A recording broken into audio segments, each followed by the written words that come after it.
उन्होंने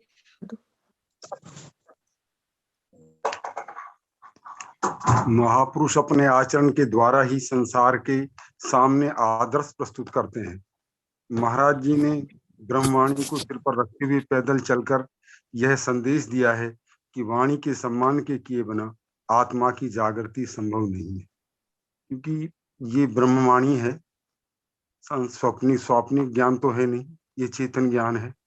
और राजी महाराज का ये साक्षात स्वरूप है, तो इनको सिर पर लेकर के जो है पूरे मान सम्मान के साथ जो है इस लेकर के आते हैं।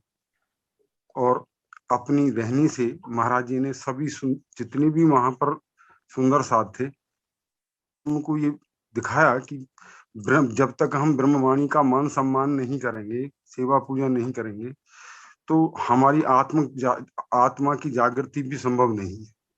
क्योंकि जब ब्रह्म ज्ञान को यदि तरीकेबद्ध उसका बाह्य रूप से भी अगर उसका सम्मान नहीं कर पाएंगे तो आंतरिक रूप से भी नहीं हो पाएगा। इसलिए कोई भी ग्रंथ जो है ये पूजनीय होते हैं और उनको बड़े आदर भाव से, सत्कार भाव से उनको रखा जाता है। और आगे चलें।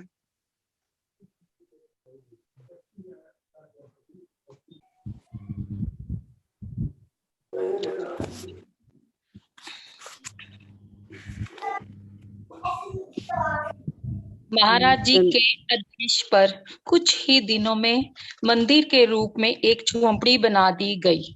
उसमें ब्रह्मवाणी को पधराकर एवं हारों को सजाया गया। बगल में सतगुरु महाराज श्री नारायण दास जी का फोटो भी पधराया गया। उस फूस के बने मंदिर में ही श्री जी की अपार मेहर बरसती रही। वहां आने वाले भक्तजनों को आत्मिक प्रेम का अनोखा आनंद मिलता। शाम के समय जब संध्या आरती होती तो गांव के छोटे बड़े बहुत से लोग आते। गंगाराम, विशंबर और बारू तीनों ही बहुत श्रद्धा भाव से आते। बारू विशंबर का मित्र था। उसकी उम्र अभी किशोर अवस्था की थी। वह प्रेम में बंधकर नियम पूर्वक आने लगा। एक दिन सभी ने मिलकर सोचा कि क्यों ना कोठा ही बनाकर सेवा पधराई जाए। इस संबंध में सबकी सहमति हो गई।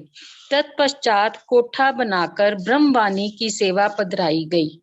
उसी में भजन कीर्तन भी होने लगा।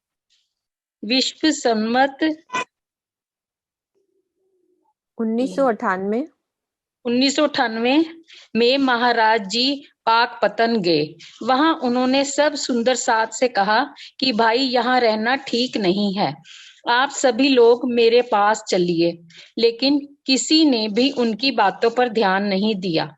यही बात उन्होंने मोंटगोमरी आदि कई स्थानों पर भी कही। उस समय कोई सोच भी नहीं सकता था कि देश का विभाजन होगा। इस घटना के 5 वर्ष बाद जब विभाजन की काली रेखा खिंच गई और सभी सुंदर साथ दुखों की अग्नि में जलने लगे, तब उन्हें एहसास हुआ कि महाराज जी के कथन का क्या आशय था। जब महाराज जी सुंदर साथ को सावचेत करने के लिए पाकपतन गए, उस समय के कस्तूरी लाल सेतिया जी के घर पर ठहरे थे। उस समय कस्तूरी लाल जी की उम्र लगभग 28 वर्ष की थी। महाराज जी के व्यक्तित्व की उन पर ऐसी छाप पड़ी कि वे भक्ति वैराग्य के रंग में रंगने लगे। फलतः महाराज जी के वापस लौटने के पश्चात वे भी शेरपुर आ गए। उधर पूरे पंजाब में उनकी खोज जारी रही। खोजते खोजते परमानंद जी शेरपुर आए। वहां 10 दिनों तक रहकर कस्तूरी लाल जी को समझाते रहे, किंतु उन पर कोई असर नहीं पड़ा। अंत में जब महाराज जी ने स्वयं अपने श्रीमुख से कहा कि मेरे आदेश से तुम अपनी गृहस्थ जीवन में जाओ, क्योंकि तुम्हारे दोनों बच्चे अभी छोटे हैं, तब कहीं वे घर लौटने के लिए तैयार हुए।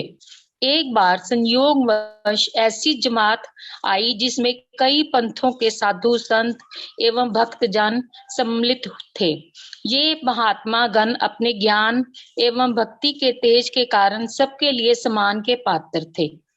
गांव के विशिष्ट लोग मिलकर महाराज जी के पास गए और बोले, महाराज जी, आज इतने महात्मा आए हैं, भविष्य में भी आएंगे, इसलिए यहाँ भंडारे का चलना आवश्यक है। नहीं, बिना भंडारे चलाए भी तो आगंतुकों के भोजन की व्यवस्था हो ही जाती है। इस बात से गांव के श्रद्धालुओं में कुछ निराशा सी छा गई, किंतु उन्होंने पुनः निवेदन किया, महाराज जी, यदि आप आज्ञा दीजिए तो हम लोग लंगर चालू कर दें। आपका लंगर चलता रहेगा, आप केवल अपनी कृपा दृष्टि बनाए रखिए। यदि आप लोगों को ऐसी ही भावना है तो अच्छे काम में देर नहीं करनी चाहिए। महाराज जी की स्वीकृति मिलते ही उस दिन लंगर आरंभ कर दिया गया।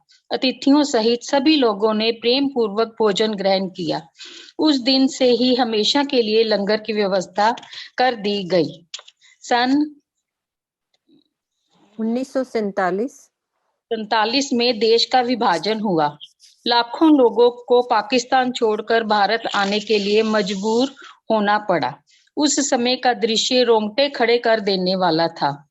पहले ही कह दिया गया था कि यदि पाकिस्तान में रहना है तो धर्म परिवर्तन करना होगा, यदि नहीं रहना है तो अपनी सारी संपत्ति छोड़ भी जा सकते हैं। इस तुगल की फुरमान का नतीजा ये निकला कि जो कभी करोड़पति थे वे आज 2 मुट्ठी चने के लिए तरसते रहे। एक गिलास पानी की तलाश में कितनों ने अपने प्राण त्याग दिए। चारों ओर दानवता का नंगा नृत्य हो रहा था। जिधर देखो उधर खून। कहीं कहीं तो अपनी धर्म रक्षा के लिए कितनी बेटियों को उनके सगे पिता ने ही गला घोंट दिया, तो कहीं पर उन्होंने स्वयं ही आत्महत्या कर ली। इन लाखों लोगों में हजारों की संख्या में सुंदर साथ भी थे। इनमें से कुछ तो विभिन्न शहरों में रहने लगे, तो कुछ पन्ना, जामनगर आदि पुरियों में। काफी सुंदर साथ शेरपुर पहुंच गया, क्योंकि उन्हें याद था कि महाराज जी 5 वर्ष पूर्व ही शेरपुर आने के लिए आग्रह कर गए थे। शेरपुर में भी विचित्र दृश्य था। रहने के लिए कोई भी पक्का कमरा नहीं, कोई भंडारा नहीं, किंतु कमी किसी भी चीज की नहीं। महाराज दीदी, जब वो महाराज जी ने स्वरूप साहब लाए थे, है ना, तो वो कहाँ से लिंक है कि महाराज जी कैसे उन्होंने स्वरूप साहब लिए, कहाँ से लेके आए वो स्वरूप साहब? ये बीच में सोनगिरी से महाराज जी ने दिया ना, उनके सदगुरु महाराज ने दिए। अच्छा, नहीं, मैं उनके सदगुरु नारायण दास जी से ही कह रही हूँ कि उनको कहाँ से मिले थे वो वाणी, मतलब वो उसका कोई लिंक नहीं आया, मतलब कि वो ऐसा कुछ बना ऐसा नहीं, कहीं कुछ नहीं है ना। वाणी तो देखो सबके पास होती थी। जो परमहंस वहां से आते थे पन्ना जी से, मैंने भी पढ़ा और भी मैंने कईयों का, तो वहां से वाणी मिल जाती थी और सुंदर सा लेकर के आते थे। और यहाँ पर महाराज जी के पास, सदगुरु महाराज के पास भी वाणी थी, सोनगिरी वालों के पास, तो उन्होंने महाराज जी को दे दी ब्राह्मणी। तो किस तरह से वो लेकर के आए और लोगों को कहा, गांव वालों को, कि मैं तुम्हारे लिए परमात्मा को लेके आया हूँ। उन्होंने ये कहा करके कि ब्रह्म वाणी का कितना आदर करना चाहिए, उसको ब्रह्म का स्वरूप ही मानना चाहिए।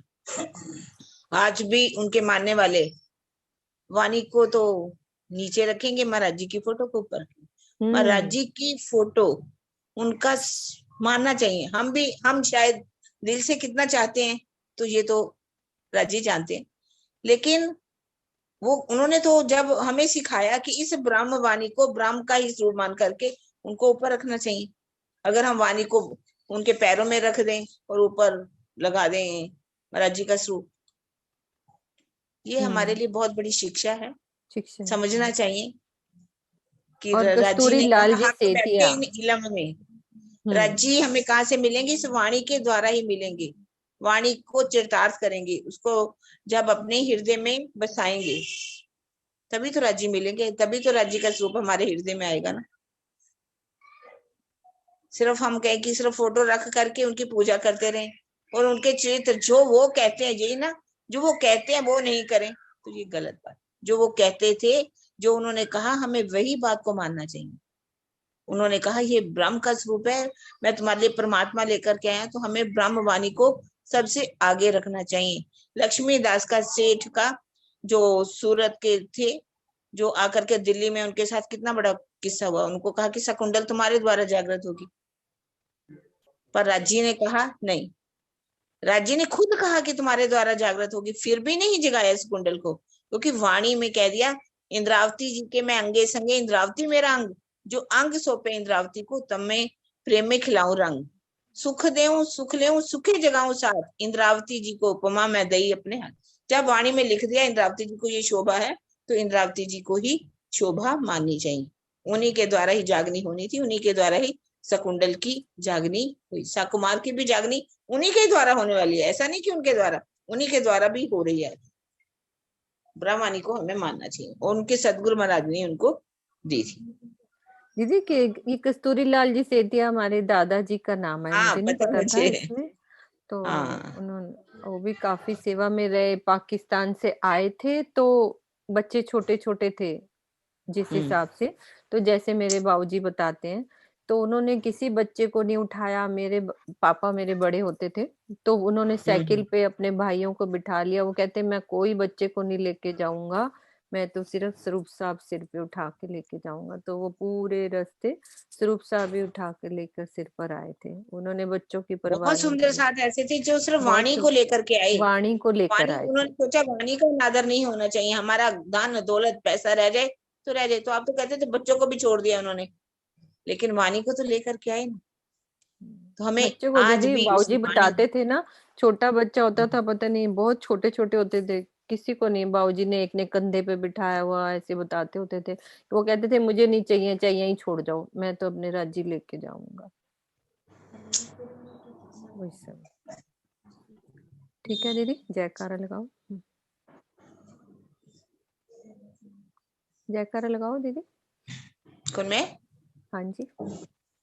बोलो श्री प्राणनाथ प्यारे की जय, बोलो श्री सदगुरु महाराज की जय, पद्मावती पुरी धाम की जय, सर्व सुंदर साथ की जय। प्रणाम जी सुंदर साथ जी, प्रणाम।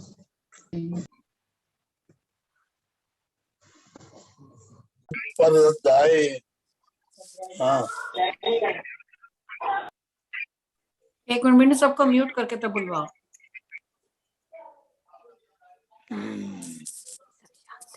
और क्या हुआ था बाबूजी, वहां पे कैसे लेके आए थे आप राज्य को, बताओ। हाँ, प्रसाद साइकिल पे लेके आए थे।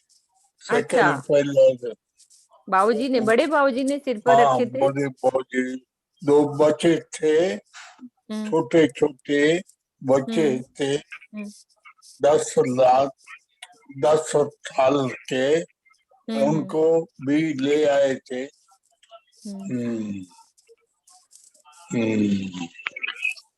उस बहुत ही ज्यादा ना, वो बोल नहीं पाते हैं ना ज्यादा, इसीलिए तो मैंने कहा। उन्होंने